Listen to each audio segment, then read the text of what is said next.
د ضلع صوابۍ تحصیل رزړ یو وړوکی شانته بازار چارباغ چې یو ډیر لوی تاریخ لري لیکن په دې نوي دور کې د ډیرو سہولیاتو نه محرومه دی. نن طارق عزیز او د هغه ملګرو د هغه ناروغه خلکو لپاره چاته چې ډاکټر دوايانې ولیکي نو دوی ورپسې د صوابۍ ښار یا شوي اډې ته تل کوي. نن دوی په چارباغ بازار کې د هیل کیر فارمیسي په نوم باندې د یو داسې دکان پرانیسته. د ملک یوسف خان په لاس باندې وکړه چې په پکې هر قسمه دوايانې د بازار نه په ارزان نرخ سره ملاویږي.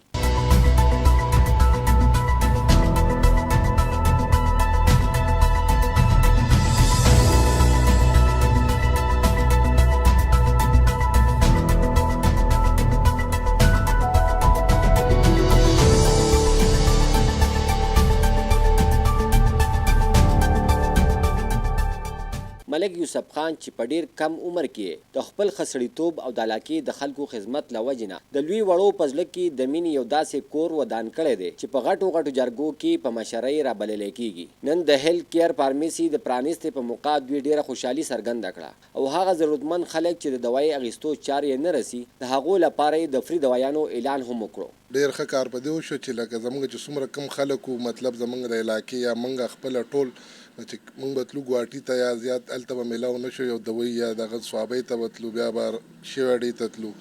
نو دا خو ډېر ښه کار وشو. خلکو ته هغه ټایم هم بچت شو د خلکو هغه کړاو د خلکو کری مطلب غریب خلک زموږ دلته زمیندار خلک د هغوی نه لکه هغوی کړاو ټایم هم اکثر چا سره نه ټول په منډه دي نو دا ډېر ښه دغه وشو. انشاءالله تاریخ ته چې کوم دي نه دی له مبارکي ورکوم او نه به 2 روپۍ کمې ګټي او غریب سړي سره به تعاون کوي چې څومره یې وس کېږي به کوي او باقي زما خو په خپل طرفه دا د هغوی چې به کوم ډېر غریب سړی او پوهېږي چې به هغه سره د دې ګولۍ یا دوی یا څه چې مطلب په کارېږي دلته میډیکل سټور کې او هغه د هغه مجبور او پیسې ورسره نه وي نو زما د طرف نه به ده ته دا د هغوی چې به بالکل هغه مجبوره سړي له دغه ورکوه د هغوی چې څه بیل وي نو هغه به انشاءالله زه خپله دله ورکوم. دلته چې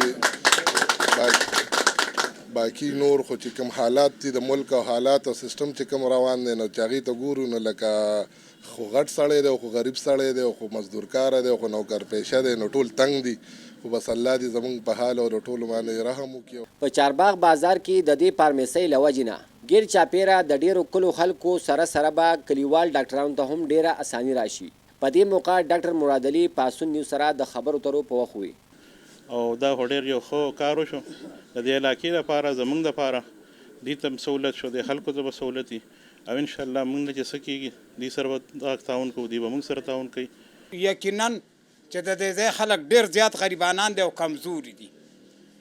نو دا په موږ الله رب العزت یو فضل وکړو که د ماشومانو پیو به ضرورت شو نو شوی اډې ته منډه یو خوا منډه بل خوا منډه انشاءالله تعالی چې دا سهولتونه به الله رب العزت اوس موږ ته په خپل کور کې اصلي.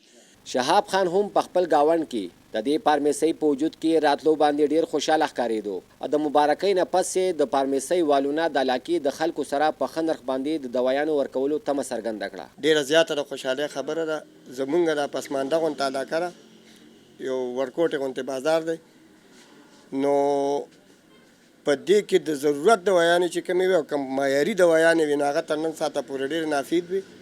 موږ به چې معمولي غونته لږ بار ډاکټر به موږ ته څه نسخه ولیکله نو موږ به شوي اډې ته کالو خان ته یا صوابۍ ته تلو. نو د دې علاقې دپاره د ټولو نه زیاته د خوشحالۍ خبره دا ده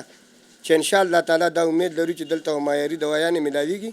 مخکې به موږ دوایانو پسې شوي اډې او صوابۍ ته تلو او اوس موږ ته دلته په چارباغ کې دی کومه فارمیسي کولاو کړې ده نو دا زموږ دپاره ډېره دغه خبره ده چې موږ ته د تکلیف هم نه موږ بچ کېږو. د فارمیسۍ مالک وایي چې څه وخت مخکې ما د دې ځای چکر ولګوو نو دلته کې مې د یو ښه او معیاري د دوایي دوکان کمی محسوس کو چې له وجې نه مې ملګرو سره د سلا مشورې وروستو په دې اتفاق راغی او دلته کې مو دا فارمیسي کولاو کړه. زما نوم مهران خان دی د ماردان اوسېدونکی ما په اتفاق هاسپټل کې لاهور کې چې کوم دی جاب کولو زه دلته رالم صوابۍ چارباغ ته دلته چې کوم دی فارمیسي نه وه او خلکو ته ډېر تکلیف و د میډیسن